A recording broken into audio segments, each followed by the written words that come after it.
सुप्रभात विद्यार्थी मित्रों, जय श्री स्वामिनारायण। विद्यार्थी मित्रों, આપણે પ્રકરણ 11 પરિમિતિ અને ક્ષેત્રફળ કરી રહ્યા છીએ, જેમાં આપણે સ્વાધ્યાય 11.1 ની અંદર ચોરસ અને લંબચોરસનું ક્ષેત્રફળ અને પરિમિતિ કેવી રીતના શોધવામાં આવે છે એ શીખ્યા હતા।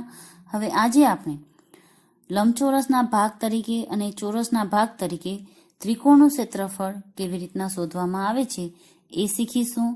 આ ઉપરાંત વિવિધ પ્રકારના જે ત્રિકોણ હોય એનું ક્ષેત્રફળ શોધવાના જે અલગ અલગ સૂત્રો છે એનો અભ્યાસ કરીશું અને આ જે ત્રિકોણ છે એનું ક્ષેત્રફળ કેવી રીતના શોધવામાં આવે છે એ શીખીશું। એ ઉપરાંત સમાંતર બાજુ ચતુષ્કોણનું ક્ષેત્રફળ કેવી રીતના શોધવામાં આવે છે એનો અભ્યાસ આજે આપણે કરીશું। તો હવે સૌપ્રથમ આપણે કરીશું સ્વાધ્યાય 11.1, જેમાં આપણો દાખલા નંબર 8 છે એ બાકી હતો એ સ્વાધ્યાય 11.1 એમાં આપણે આવ્યા હતા પ્રશ્ન નંબર 8। પ્રશ્ન નંબર 8 આપણો છે, એક દિવાલમાં 2 મીટર લંબાઈ અને 1 મીટર પહોળાઈનું બારણું બેસાડેલું છે। દિવાલની લંબાઈ 4.5 મીટર અને પહોળાઈ 3.6 મીટર છે। અહીં જે આપણે આકૃતિમાં આપેલી છે, જો દિવાલને દોડવાનો દર પ્રતિ ચોરસ મીટરના ₹20 હોય તો દિવાલને દોડવાનો ખર્ચ શોધો। બરાબર, અહીં આપણને આપેલી છે કે આ એક દિવાલ છે, દિવાલની અંદર એક આ દરવાજો આવેલો છે જેની લંબાઈ આપણે 2 મીટર અને પહોળાઈ આપેલી છે 1 મીટર। અહીં લંબાઈ 2 મીટર અને પહોળાઈ 1 મીટર આટલો એનો દરવાજો છે અને દિવાલની જે લંબાઈ છે એ આપણને આપેલી છે 4.5 મીટર એની લંબાઈ અને પહોળાઈ આપેલી છે 3.6 મીટર। હવે આ દિવાલ ઉપર કલર કરવાનો છે, આપણે ધોળાવવાનો એટલે કલર કરવાનો છે।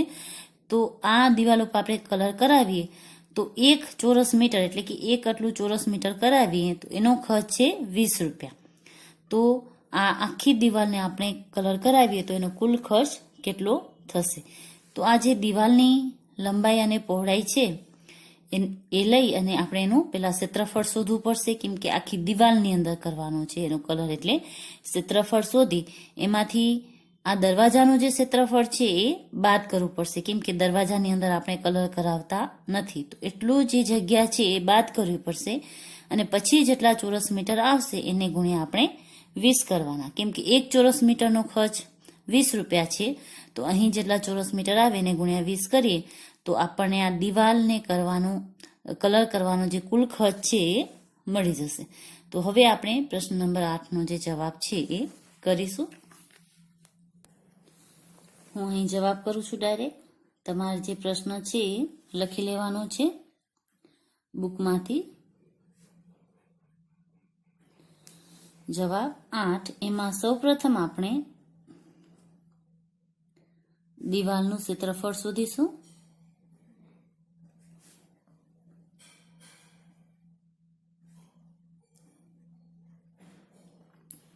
અહીં આપણને દિવાલની લંબાઈ આપેલી છે તો લખીશું દિવાલની લંબાઈ બરાબર 4.5 મીટર અને એની પહોળાઈ આપણે આપેલી છે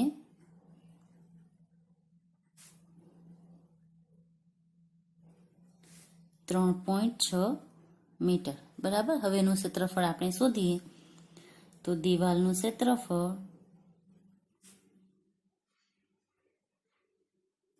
બરાબર લંબાઈ ગુણ્યા પહોળાઈ। હવે લંબાઈ ગુણ્યા પહોળાઈ કરીએ તો 4.5 ગુણ્યા 3.6 કૌંસની બારે આપણે કરશું મીટર, એટલે આનો જે જવાબ આપણને મળશે એ તમે સાઈડમાં અહીં પેન્સિલ વડે ગુણાકાર કરી શકો છો, અથવા તો તમે રફ પેજની અંદર પણ એનો ગુણાકાર કરીને એનો જે જવાબ છે એ લખી શકો છો। આનો જે જવાબ આવશે એ આવશે 1620 આટલો એનો જવાબ આવ્યો। હવે અહીં એક રકમ પછી પોઈન્ટ છે ને અહીં પણ એક રકમ પછી પોઈન્ટ છે, તો આપણે અહીં 1 અને 2 રકમ પછી અહીં પોઈન્ટ મૂકીશું, એટલે 16.20 ચોરસ મીટર। બરાબર, આ એનો જવાબ આવ્યો। દિવાલનું ક્ષેત્રફળ કેટલું છે? 16.20 ચોરસ મીટર, એ એનું ક્ષેત્રફળ થશે। હવે આ જે દિવાલનું ક્ષેત્રફળ છે એમાંથી આપણે જે દરવાજાનું ક્ષેત્રફળ છે એ બાદ કરવું પડશે. એટલે હવે આપણે દરવાજાનું ક્ષેત્રફળ શોધીશું. હવે આપણે દરવાજાનું ક્ષેત્રફળ શોધીશું.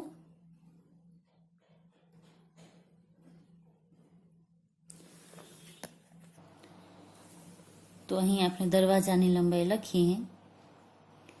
દરવાજાનું લંબાઈ 2 મીટર અને દરવાજાની પહોળાઈ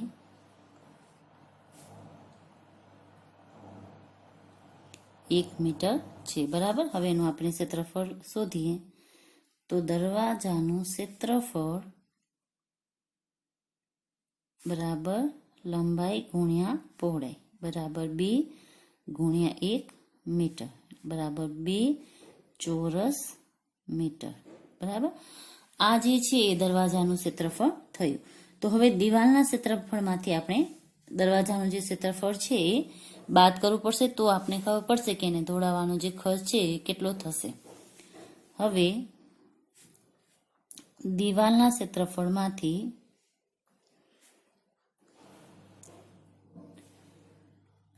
આપણે દરવાજાનું ક્ષેત્રફળ બાદ કરીશું.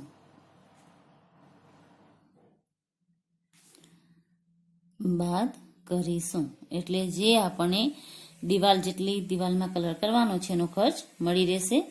એટલે 16.20 જે એનું આવ્યું હતું ક્ષેત્રફળ એમાંથી આપણે માઇનસ કરશું એટલે બાદ કરશું 2.00 ચોરસ મીટર. બરાબર. અહીં પણ આપણે લખી શકીએ છીએ ચોરસ મીટર. આપણને જવાબ મળશે 14.2 ચોરસ મીટર. ને તમે આવી રીતના ન લખો તો મીટરનો વર્ગ પણ લખી શકો છો. આ જે છે એટલી દિવાલમાં આપણને કલર કરવાનો છે એટલે કે દોડાવવાનો છે. હવે કુલ 14.2 ચોરસ મીટર દિવાલ દોડાવવાની છે. એટલે એનો ખર્ચ જે થશે એ કેટલો થશે તો 14.2 એને ગુણ્યા 20 રૂપિયા. અહીં તમે 20 લખો કે 2 લખો બંને એક જ સરખા કહેવાશે. તમારે જે લખવું હોય તમે લખી શકો છો. અહીં આપણે ગુણાકાર કરીએ તો 2 2 4 2 4 8 ને 2 કા 2 અને શૂન્ય છે તો પાછળ આપણે શૂન્ય લગાવી દીધું. હવે અહીં એક રકમ પછી પોઈન્ટ છે એટલે અહીં પણ એક રકમ પછી પોઈન્ટ આવે. તો અહીં જે છે એ આપણે કુલ ખર્ચ છે એ થશે ₹284. બરાબર. તો આ જે છે કુલ ખર્ચ 1 મીટરનો 20 રૂપિયા થાય તો 14.2 ચોરસ મીટર છે એનો કેટલો ખર્ચ થશે તો એનો ખર્ચ થશે ₹284. તો અહીં હવે આપણે આમ જવાબ લખીશું કે આમ દિવાલ દોડવાનો કુલ ખર્ચ ₹284 થશે. બરાબર. આ થયો પ્રશ્ન નંબર 8 નો આપણો જવાબ. અહીં જે સ્વાધ્યાય 11.1 છે એ આપણું પૂરું થાય છે. સ્વાધ્યાય 11.1 માં આપણે ચોરસ અને લંબચોરસનું ક્ષેત્રફળ કેવી રીતના શોધવામાં આવે છે અને એની પરિમિતિ કેવી રીતના શોધવામાં આવે છે એ જોયું. હવે અહીં આપણે આગળ લંબચોરસના ભાગ તરીકે ત્રિકોણનું ક્ષેત્રફળ કેવી રીતના શોધવામાં આવશે એ આપણે શીખીશું. એટલે કે ત્રિકોણ જો તમને આપેલું હોય તો એનું ક્ષેત્રફળ કેવી રીતના શોધવાનું, એની પરિમિતિ શોધતા તો આપણે આવડે છે કે એની જેટલી બાજુ હોય 3 બાજુ એનો સરવાળો કરીએ તો આપણને એની પરિમિતિ મળે. તો ત્રિકોણનું ક્ષેત્રફળ શોધવું હોય તો એના માટે કયું સૂત્ર તમે લગાવી શકો તો અહીં જે છે જો લંબચોરસના ભાગરૂપે તમને આપેલું હોય ત્રિકોણ તો એને કેવી રીતના શોધાય, પછી જો ચોરસના ભાગરૂપે તમને ત્રિકોણ આપેલું હોય તો એનું ક્ષેત્રફળ કેવી રીતના શોધાય એ આપણે હવે અહીં જોઈશું.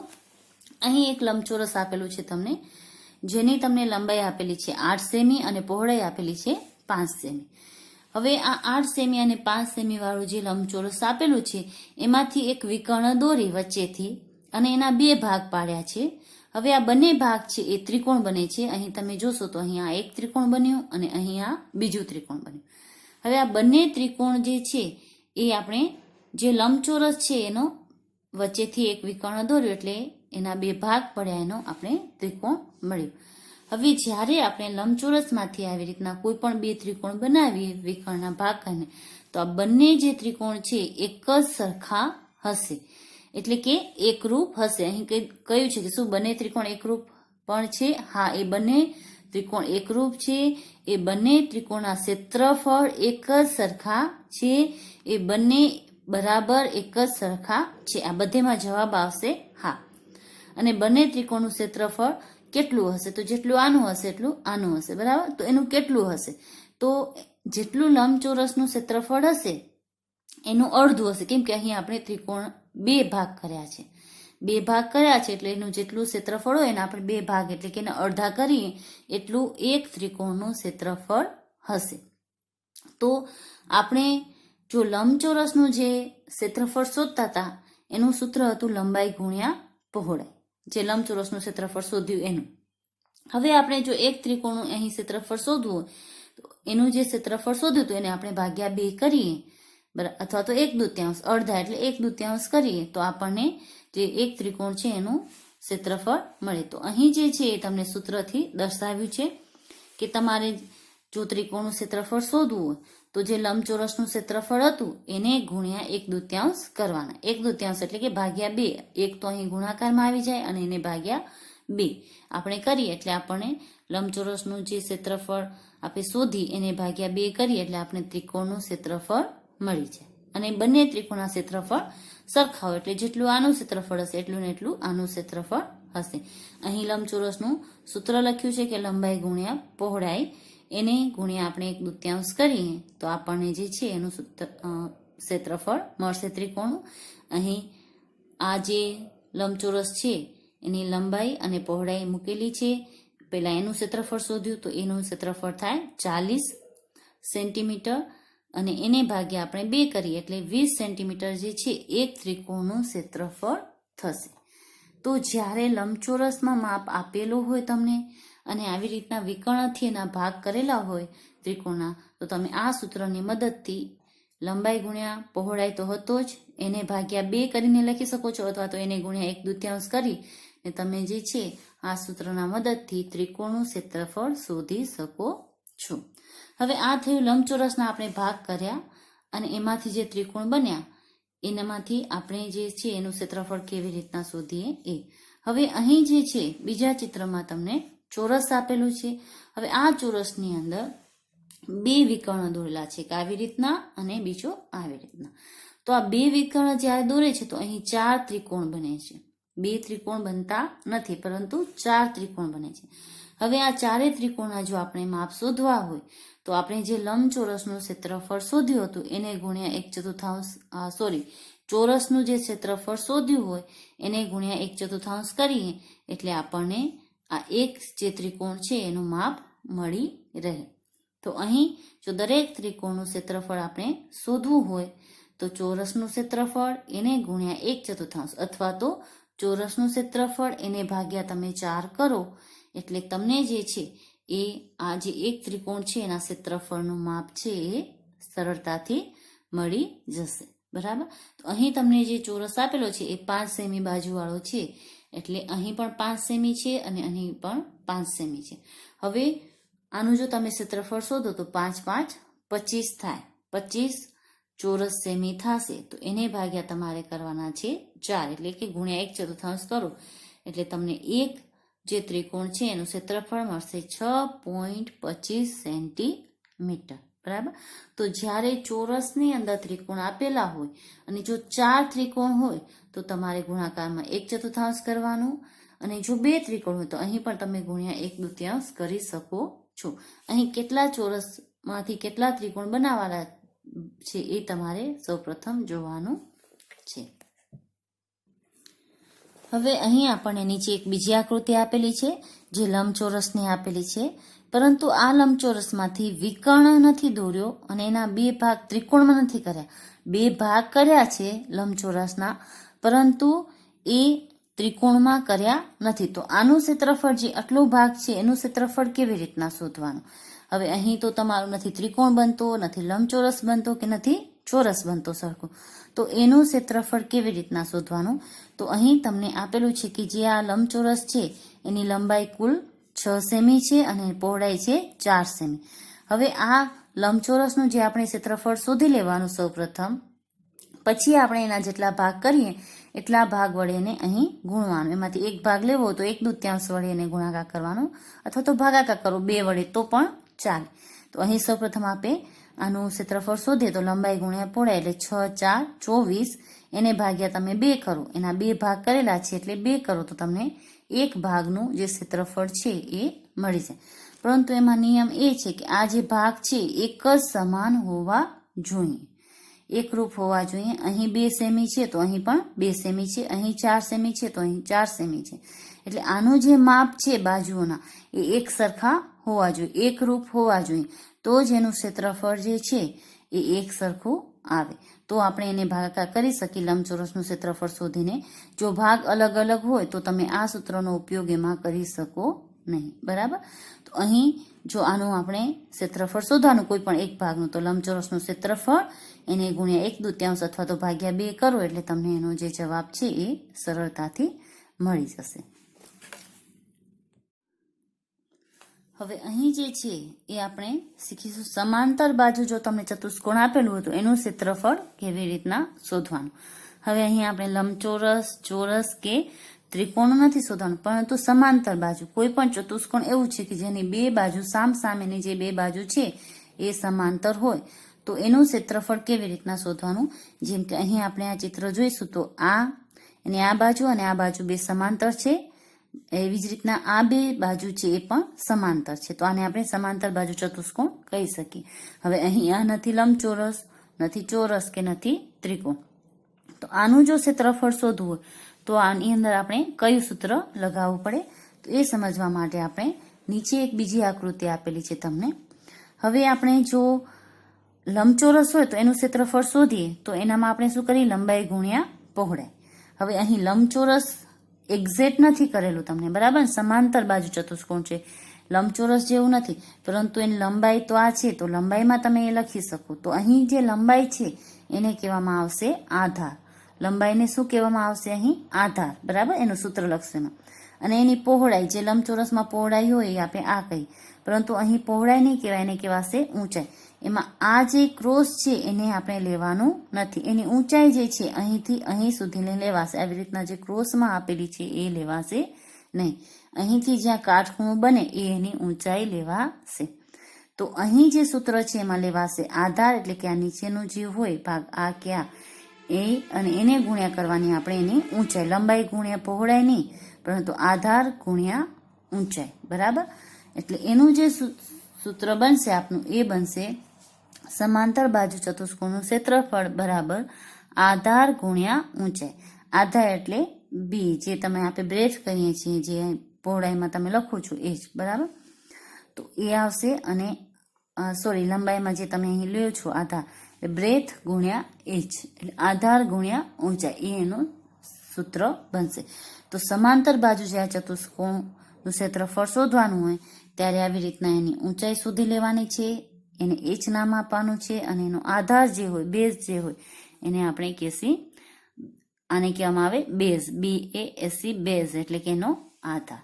તો આ સૂત્રનો ઉપયોગ કરી અને આપણે સમાંતર બાજુ ચતુષ્કોણનું ક્ષેત્રફળ શોધીશું. બીજી એક વાત કે જે આપણે આધાર કહીએ છીએ એને પાયો પણ કહેવામાં આવે છે. એને પાયો પણ તમે કહી શકો છો, આધાર અથવા તો પાયો, કે જેના બેઝ પર એ ઊભું છે એને કહેવામાં આવશે. હવે જ્યારે સમાંતર બાજુ ચતુષ્કોણ હોય એમાંથી જો કોઈ તમે ત્રિકોણ બનાવતા હો 2, બરાબર, ને એનું જો ક્ષેત્રફળ તમારે શોધવાનું હોય તો એનું સૂત્ર આવશે સમાંતર બાજુ ચતુષ્કોણનું ક્ષેત્રફળ એને ગુણ્યા 1/2. તો અહીં આનું જે સૂત્ર છે એ આવશે આધાર ગુણ્યા ઊંચાઈ, અને એને ગુણ્યા આપણે કરવાના છે 1/2. તો તમારે અહીં જ્યારે ત્રિકોણનું ક્ષેત્રફળ શોધતા હો ત્યારે એ વાત ખાસ યાદ રાખવાની કે આ ત્રિકોણ છે એ સમાંતર બાજુ ચતુષ્કોણમાંથી બનેલું છે, લંબચોરસમાંથી બનેલું છે કે ચોરસમાંથી બનેલું છે. જેમાંથી બનેલું હશે એનું અહીં સૂત્ર આવશે અને એને પછી એને ગુણ્યા 1/2 કે 1/4 તમારે કરવાનું હશે. અહીં જો સમાંતર બાજુ ચતુષ્કોણમાંથી બનેલું હોય તો અહીં સૂત્રની અંદર આવશે આધાર ગુણ્યા ઊંચાઈ. બરાબર, તો આ તમારે ખાસ યાદ રાખવું પડશે. તો એનું જે સૂત્ર છે એ બનશે 1/2 અને કૌંસની અંદર બેઝ ગુણ્યા હાઈટ એટલે બી ગુણ્યા એચ. તો આ જે છે, હવે તમે કહેશો કે ત્રિકોણના તો આટલા બધા સૂત્ર થઈ ગયા ક્ષેત્રફળ શોધવા, પરંતુ તમારે દરેક માટે અલગ છે. જેમ કે સમાંતર બાજુ ચતુષ્કોણમાંથી ત્રિકોણ બન્યો હોય તો એનું સૂત્ર અલગ આવશે. લંબચોરસમાંથી જો આપણે વિકર્ણ દોરીને ત્રિકોણ બનાવ્યું તો એનું સૂત્ર અલગ આવશે. એવી જ રીતના જો ચોરસમાંથી તમે ત્રિકોણ બનાવ્યું હશે તો એનું પણ સૂત્ર તમારે અલગ આવશે. તો તમારે અહીં ખાસ એ વાત યાદ રાખવાની કે જો આપણે ત્રિકોણનું ક્ષેત્રફળ શોધતા હોઈએ તો એ ત્રિકોણ છે એ કેમાંથી બનાવેલા છે. ઓકે, હવે આપણે સ્વાધ્યાય 11.2 એનો દાખલા નંબર 1 કરીશું. અહીં આપણે કીધું છે નીચેના દરેક સમાંતર બાજુ ચતુષ્કોણના ક્ષેત્રફળ શોધો. આપણે અહીં સમાંતર બાજુ ચતુષ્કોણના ક્ષેત્રફળ શોધવાના છે. બરાબર, અહીં આપણે લંબચોરસ, ચોરસ કે ત્રિકોણનું ક્ષેત્રફળ શોધવાનું નથી. તો સમાંતર બાજુ ચતુષ્કોણના ક્ષેત્રફળ માટે એક આપણે જોઈશે એનો આધાર અને બીજી જોઈશે એની ઊંચાઈ એટલે બેઝ અને હાઈટ. એના આધારે આપણે જે છે આ આપેલ જે ચતુષ્કોણ છે 5 એના જે છે એ ક્ષેત્રફળ શોધીશું. તો આની અંદર હું જે છે એ તમને 2 કરાવીશ અથવા તો 3 કરાવીશ. બાકીના જે છે એ તમારે ગૃહ કાર્યમાં કરવાના છે. તો હવે આપણે પ્રશ્ન નંબર 1 છે એનો જવાબ કરીશું. આમ પ્રશ્ન નંબર 1 કરતી વખતે આમાં જે આપણે પ્રશ્ન નંબર એનો ઉકેલ કરીએ તો એમાં જે આ આકૃતિ આપેલી છે તમારે બુકમાં દોરવાની છે અને પછી જ એનું ક્ષેત્રફળ શોધવાનું છે. એવી રીતના જો બી નો ઉકેલ કરીએ તો બી ની આકૃતિ દોરવાની છે અને પછી એનો ઉકેલ નીચે કરવાનો છે. જે પ્રશ્ન કરો એની આકૃતિ દોરી અને પછી એનો ઉકેલ એની સાથે કરવાનો છે. હું આકૃતિ દોરતી નથી, હું માત્ર તમને ડાયરેક્ટ જવાબ કરાવીશ. આકૃતિ તમારે ટેક્સ્ટબુકમાંથી જોઈને દોરી લેવાની છે. તો હવે આપણે પ્રશ્ન નંબર 1 નો જે પહેલો જ દાખલો છે એ આપણે કરીશું. સ્વાધ્યાય 11.2 છે એ તમારે નવા પેજ પર કરવાનું છે. તો હવે હું પ્રશ્ન 1 નો એ કરું છું. તમારે અહીં આકૃતિ દોરી લેવાની છે નીચે. હવે એનો આપણે જવાબ કરશું. એમાં આપણે લખશું આધાર જે છે, બરાબર ને, એટલે કે બી એ એનો આપેલો છે 7 સેમી ને એની હાઈટ એટલે કે ઊંચાઈ આપેલી છે આપણને એટલે કે એચ 4 સેમી. બરાબર, તો હવે આપણે એનું સૂત્ર લખશું. સમાંતર બાજુ ચતુષ્કોણનું ક્ષેત્રફળ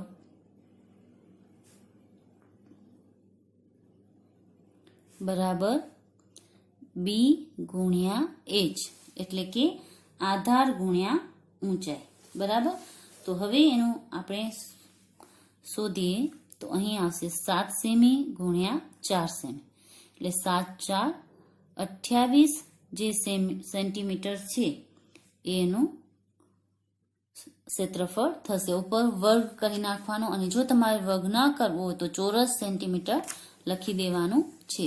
જેવી રીતના આપણે આગળ કરતા જ્યારે પણ કોઈનું પણ તમે ક્ષેત્રફળ શોધો, બરાબર, ત્યારે એની અંદર કાં તો ચોરસ લખવાનું અને ચોરસ ના લખવું હોય તો તમારે જે આપેલું હોય એની ઉપર વર્ગ કરી દેવાનું. કાં વર્ગ કરવાનું અથવા તો એની આગળ ચોરસ લખવાનું.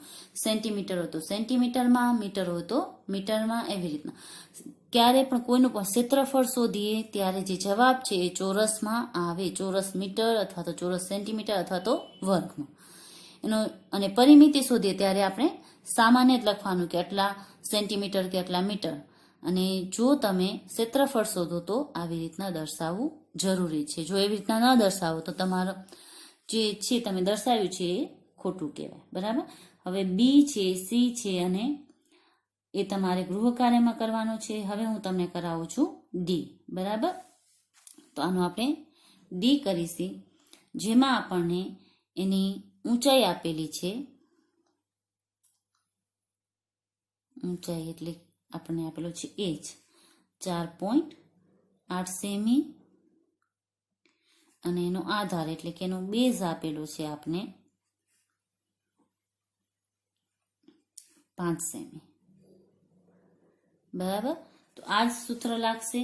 તો હવે આપણે આ સૂત્રનો ઉપયોગ કરશું અને એનું ક્ષેત્રફળ શોધીશું. સમાંતર બાજુ ચતુષ્કોણનું ક્ષેત્રફળ બરાબર બી ગુણ્યા એચ. તો બી આપણને આપેલો છે 5 સેમી, આ આપેલું છે આપણને 4.8 સેમી. હવે એનું આપણે શોધીએ, ગુણાકાર કરીએ તો 5 8 40 નું મીંડું, વધી આવે 4 5 4 20 ને 4 24. અહીં એક રકમ પછી પોઈન્ટ છે એટલે અહીં પણ એક રકમ પછી આપણે પોઈન્ટ મૂકી દઈએ એટલે 24.0. તો પોઈન્ટ પછી 0 નો મતલબ નથી, સેન્ટીમીટરનો વર્ગ. બરાબર. તો અહીં તમે માત્ર 24 સેન્ટીમીટર લખી શકો છો, 24 સેન્ટીમીટરનો વર્ગ. આ થયું આ જે ડી છે પ્રશ્ન એનો જવાબ. સમાંતર બાજુ જે આપણે ચતુષ્કોણ આપેલું છે એનો જવાબ. હવે આપણે કરશું ઈ નો જવાબ. ઈમાં આપણને એની ઊંચાઈ આપેલી છે એટલે કે એચ આપેલું છે 4.4 સેન્ટીમીટર અને એનો આધાર એટલે કે બેઝ આપેલો છે 2 સેન્ટીમીટર. બરાબર. હવે આપણે સૂત્ર લખીશું સમાંતર બાજુ ચતુષ્કોણનું. સમાંતર બાજુ ચતુષ્કોણનું ક્ષેત્રફળ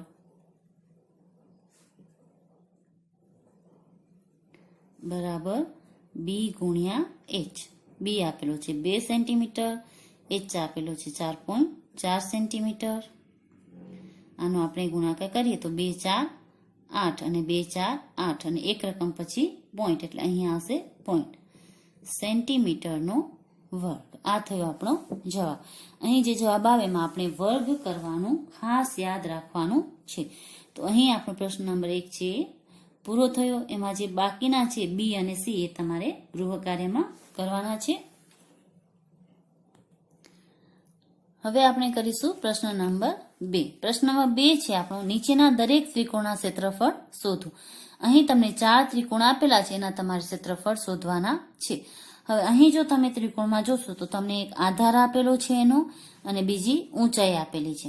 અહીં પણ એનો આધાર, આ એનો આધાર થશે અને આ એની ઊંચાઈ થશે. બરાબર. જ્યાંથી આમ ઊંચાઈ આવતી હોય એ નીચેનો હોય એને આધાર કહેવાય. અહીં આ આધાર છે અને આ ઊંચાઈ છે. અહીં પણ આ આધાર છે અને આ ઊંચાઈ છે. તો આધાર અને ઊંચાઈના આધારે જો આપણે એનું ક્ષેત્રફળ જેનું સૂત્ર જોયું હતું તો આધાર ગુણ્યા ઊંચાઈ અને એને ગુણ્યા 1/2 આપે કરતા હતા તો ત્રિકોણના જે ક્ષેત્રફળનું સૂત્ર હતું એ આપણને મળ્યું હતું. તો આની અંદર હું તમને 2 દાખલા કરાવીશ અને 2 તમારે ગૃહ કાર્યમાં જાતે કરવાના છે. અને જેવી રીતના પ્રશ્ન નંબર 1માં આપણે કર્યું કે એક એ કરીએ છીએ તો એનું આકૃતિ દોરવાની, પછી એનો જવાબ લખવાનો. બી કરીએ તો બી ની આકૃતિ દોરીને એનો જવાબ લખવાનો. એવી જ રીતના અહીં પણ તમારે એમ જ કરવાનું છે. હું તમને બી અને સી કરાવું છું. એ અને ડી છે એ તમારે ગૃહ કાર્યમાં કરવાના છે. તો હવે આપણે સૌપ્રથમ કરશું પ્રશ્ન બી નો જવાબ. અહીં આપણે બી નો જવાબ કરીશું. તો બી ની અંદર આપણને ઊંચાઈ આપેલી છે એની. સૌપ્રથમ આપણે લખશું ઊંચાઈ અને આધાર. બરાબર.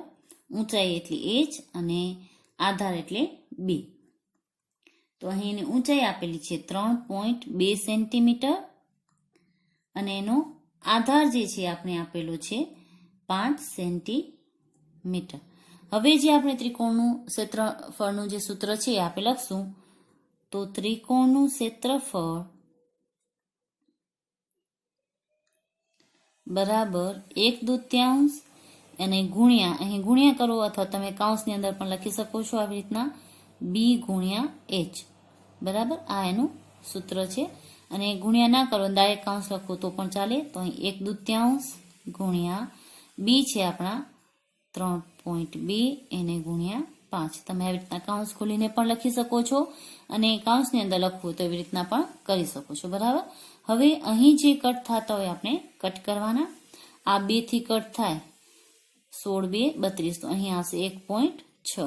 બરાબર. 16 દુ 32 થાય તો એટલે હવે અહીં આપણી પાસે રહ્યા 1 ગુણ્યા 1.6 ગુણ્યા 5. હવે આપણે આનો ગુણાકાર કરવાનો ત્રણેય સંખ્યાનો. તો અહીં જે આપણને જવાબ મળશે એ 16 5 આપણે મળશે 80. તો અહીં આપણે લખશું 80. બરાબર. હવે 80 લખ્યા, અહીં એક રકમ પછી પોઈન્ટ છે, તો અહીં પણ આપણે એક રકમ પછી પોઈન્ટ કરવાનું. પાછળ આપણે લખશું સેન્ટીમીટર વર્ગ. ક્ષેત્રફળ છે એટલે વર્ગ આપણને કરવાનો છે.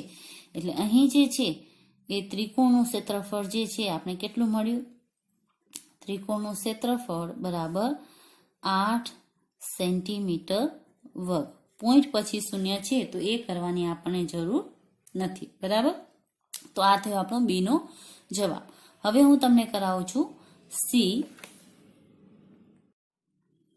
સી ની અંદર આપણે જે છે એની ઊંચાઈ લેશું, જે આપણને આપેલી છે 3 સેમી, અને એનો આધાર જે આપણે આપેલો છે 4 સેમી. બરાબર. તો આપણે સી ની અંદર લીધું. હવે આપણે જે ત્રિકોણનું ક્ષેત્રફળનું સૂત્ર છે એ લગાવીશું. ત્રિકોણનું ક્ષેત્રફળ બરાબર 1/2 એને ગુણ્યા બી ગુણ્યા એચ. બરાબર. આધાર ગુણ્યા, તમે અહીં લખી શકો છો ઊંચાઈ, અથવા તો પાયો ગુણ્યા ઊંચાઈ પણ લખી શકો. આધાર અને પાયો એક જ સરખું કહેવાય. બરાબર. હવે અહીં જે છે 1/2 ગુણ્યા 3 ગુણ્યા 4. હવે અહીં જે કટ થતા હોય કટ કરવાના. 2 કા 2, 2 2 4. હવે આપણી પાસે રહ્યા 1 ગુણ્યા 3 ગુણ્યા 2. એટલે 3 2 આપણા આવશે 6 સેન્ટીમીટર વર્ગ. તો અહીં જે ત્રિકોણનું ક્ષેત્રફળ છે એ આપણું થશે 6 સેન્ટીમીટર વર્ગ. બરાબર. તો હવે આપણે અહીં જવાબમાં લખશું ત્રિકોણનું ક્ષેત્રફળ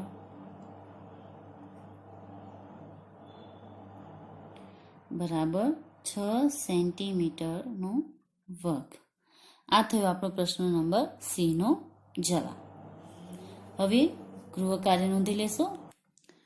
ગૃહ કાર્યમાં તમારે સ્વાધ્યાય 11.2 એનો પ્રશ્ન નંબર 1 નો બી અને સી કરવાનો છે. પ્રશ્ન નંબર બીજાનો એ અને ડી કરવાનો છે. અને ઉદાહરણ 1 થી 5 જે પાના નંબર 206 અને 207 પર આપેલા છે એ તમારે ગૃહ કાર્યમાં કરવાના છે. બસ આજ માટે આપણે આટલું જ કરીશું.